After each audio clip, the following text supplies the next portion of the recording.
بسم اللہ الرحمن الرحیم۔ اللہم صلی علی سیدنا مولانا محمد وعلی آل سیدنا مولانا محمد وبارک وسلم۔ ناظرین، میں چودھری نصیر احمد نصیر سما چینل سے مخاطب ہوں۔ آج کا میرا موضوع، میری ویڈیو کا موضوع، اس میں دو چیزیں ہیں۔ ایک تو یہ جو ہمارا اندھا نظام ہے نا، اس کے متعلق ہے، اور دوسرا جو ہے وہ اللہ تعالیٰ سے دعائیں لیں، اللہ سے دعا لیں۔ کس طرح دعا لیں یہ ہے۔ یہ جو اس کو ذرا تھوڑا سا غور سے سمجھنا پڑے گا۔ مقصد یہ ہے کہ ایک پاکستانی دو یا دو سے زیادہ حلقوں میں الیکشن لڑ سکتا ہے۔ جیسے کہ آپ کو بھی معلوم ہے کہ کوئی بھی بندہ دو حلقوں میں ہمارے الیکشن میں کھڑے ہوتے ہیں، مگر ایک پاکستانی دو حلقوں میں ووٹ نہیں ڈال سکتا۔ قانون کیا ہے کہ ایک پاکستانی دو حلقوں سے الیکشن تو لڑ سکتا ہے، مگر دو حلقوں میں ووٹ نہیں ڈال سکتا۔ ایک شخص جو جیل میں ہے وہ ووٹ نہیں دے سکتا، مگر ایک سیاستدان جیل میں ہونے کے باوجود الیکشن لڑ سکتا ہے۔ یہ ہے اندھا نظام۔ ایک شخص جو کبھی جیل گیا ہو سرکاری ملازمت حاصل نہیں کر سکتا۔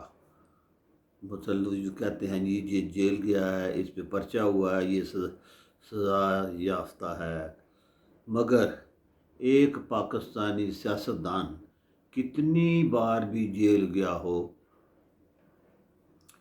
صدر، وزیر اعظم، کوئی بھی عہدہ حاصل کر سکتا ہے۔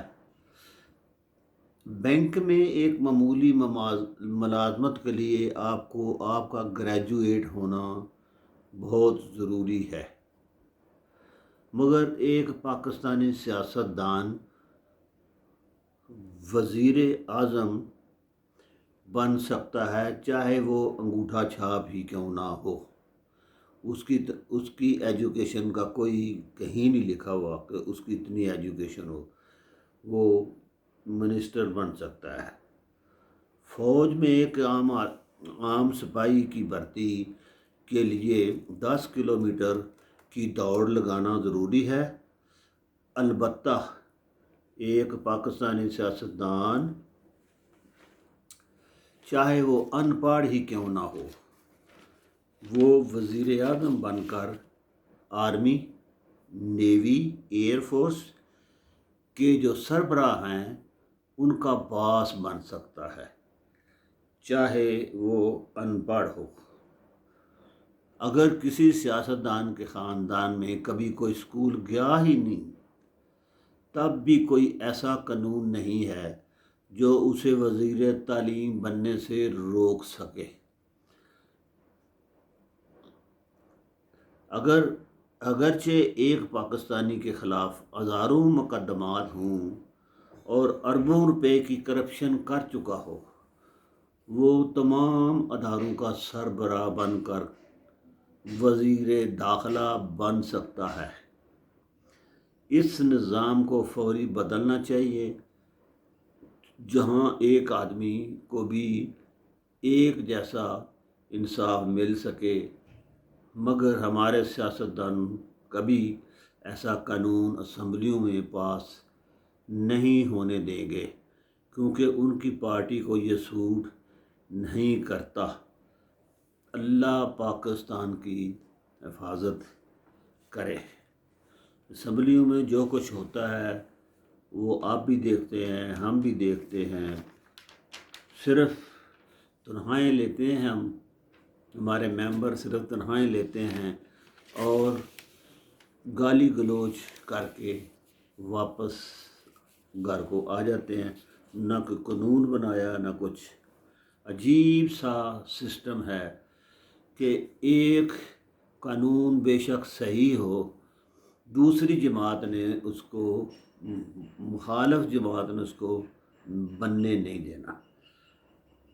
ناظرین، میں آپ کو دعائیں لینے کا آسان طریقہ بتاتا ہوں۔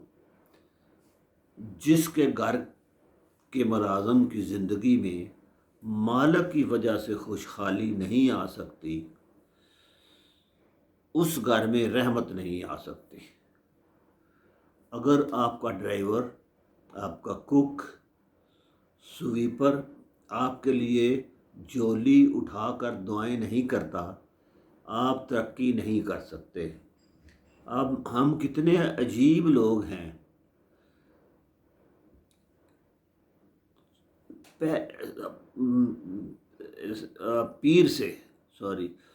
پیر سے دعا کروائیں گے، بابے کی دعا کرائیں گے، مرشد کی دعا کرائیں گے، اس کی دعا نہیں لیتے جس کی انتڑیاں بھی دعا کر سکتی ہیں، اور وہ آپ کا ملازم ہے، اس کو راضی رکھیں گے تو وہ آپ کے لیے ہر وقت دعا کرے گا، اور ہر وقت آپ کے لیے دعا نکلتی رہے گی۔ حضور والا اگر مجھے کوئی کہے کہ میں نے کس سے سیکھا ہے، تو میرا جواب ہوگا، میں نے اپنے آپ اور اپنے حالات اور ان لوگوں سے سیکھا جو کچھ نہیں کر سکتے۔ دوسرے لفظوں میں نے زمانے سے سیکھا ہے۔ حضور والا گناہ سے نفرت کرتی ہے، گناہ گار سے۔ دنیا جو ہے گناہ سے نفرت کرتی ہے، گناہ گار سے نہیں۔ جناب والا چاند کو فتح کرنے کی بجائے پاس بیٹھے غریب کا دل فتح کر لیں۔ یقین کیجئے اللہ آپ کی محبت کو دلوں پر نازل کر دے گا۔ آمین ثم آمین۔ اللہ تعالیٰ ہمیں اس کی کرنے کی توفیق عطا فرمائے اور غریبوں کی دعائیں لینے کی توفیق عطا فرمائے۔ یہی ہمارا سرمایہ ہے۔ زندگی بہت تھوڑی ہے۔ اللہ آپ سب کو خوش رکھے، آپ سب کو راضی رکھے، آپ سب کی دلی دعائیں قبول ہوں۔ میری آپ سب لوگوں کے لیے دعا بھی ہے۔ اللہ حافظ۔